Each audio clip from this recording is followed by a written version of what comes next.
What could arguably be called the original large smartphone now gets competition from the Apple side of the camp. Hey, it's Joshua Vergara from Android Authority. What's going on, everybody? And this is the iPhone 6 Plus versus the Galaxy Note 3. Now what we have here are two devices with an iconic design that's very easy to recognize. As Samsung has more experience in designing and building large phones, it shows in the streamlined lines of the Note 3 and its large screen-to-footprint ratio. But on the other hand, the iPhone 6 Plus is Apple's first foray into this category, and at least design-wise, it's proving to be a promising one. On the front, the big difference is the large bezels on the top and bottom of the iPhone 6 Plus. While they are necessary to accommodate the Touch ID home button and to preserve the iconic form factor, they do make the 6 Plus much larger than it probably needs to be. As a result, the 6 Plus is actually larger than the Note 3, even if its screen is 0.2 inches smaller. For the same reason, the Note 3 feels more compact, even if it's a bit thicker than the iPhone. But the iPhone 6 Plus has a metal construction all around with a curved design on all of the edges, while the Note 3 features a plastic build with a leathery texture on the back that we did find to be a nice bump up from the Note 2 before it. This gives it a soft feel and an excellent grip in the hand, and as opposed to the smooth iPhone, which can be pretty slippery in the hand. But that said, the metal body of the iPhone does feel pretty premium and makes for a durable device, as we've seen in our earlier drop test. When it comes to the screens, there's basically one major difference, because the size difference is just very minuscule. But the underlying technology is where the differences are, as Samsung uses a full HD AMOLED screen with deep blacks and colors that just pop, and it's pretty much what you expect from Samsung displays of this nature, while Apple has an LCD screen that now has 1080p resolution in this larger screen that is a bit more restrained in terms of that saturation. But both displays are going to be equally crisp, the viewing angles are going to be great, and the brightness is pretty excellent. These truly are the best LCD and AMOLED technologies that they have to offer, and they come from the two biggest manufacturers of smartphones available, so there's no surprise there.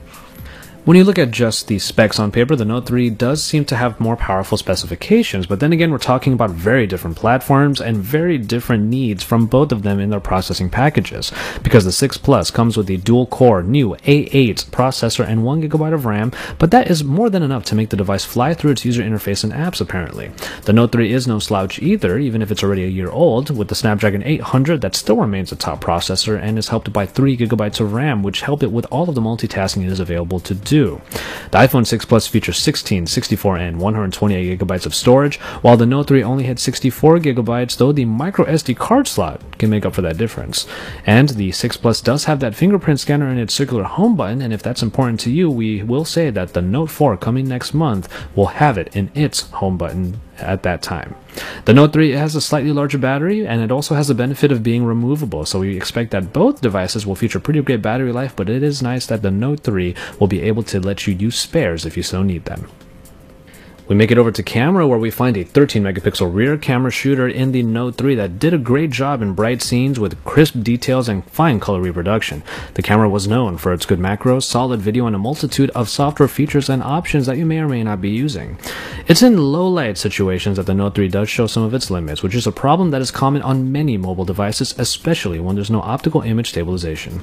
Now, Apple did stick to 8 megapixels for their rear camera in the iPhone 6 Plus, but the sensor is supposedly all new. And thanks to a tech called Focus Pixels, the camera should be able to have fast focusing time, which is good. 8 megapixels is at the low limit for smartphone camera technology today, but if larger, more detailed pics are what you want, the Note 3 is the way to go.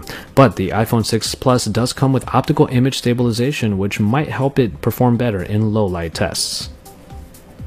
And finally, in software, we do see that the features of the Note 3 always revolve around the S Pen stylus, which is one of its main trump cards. You get features like the Air Command, S Note, floating apps, S Finder, handwriting recognition, and all that you would need in order to feel even more executive when it comes to your large form factor device.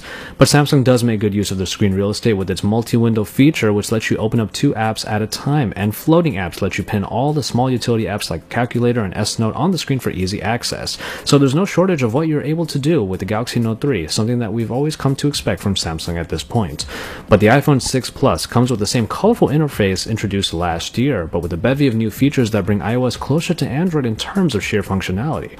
Things like widgets, custom keyboards, and a battery app usage usage breakdown are welcome. Continuity is available for syncing across devices, and the health application is actually quite robust, something that I thought was quite nice about this new iteration of the iPhone.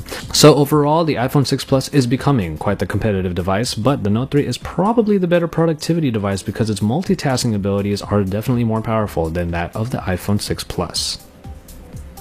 And so there you have it for this look at the iPhone 6 Plus, the brand new large phone by Apple, against the Galaxy Note 3, probably one of its closest competitors. It's definitely going to be one of the phones that gets the buzz around the iPhone, but the Galaxy Note 4 is just on its way, and you can bet that we're going to do a comparison between that and this new iPhone 6 as well. So keep it tuned here for that and even more on the iPhone line as we take a look at it against the Android competition. Of course, we are Android Authority, and we are your source for all things Android.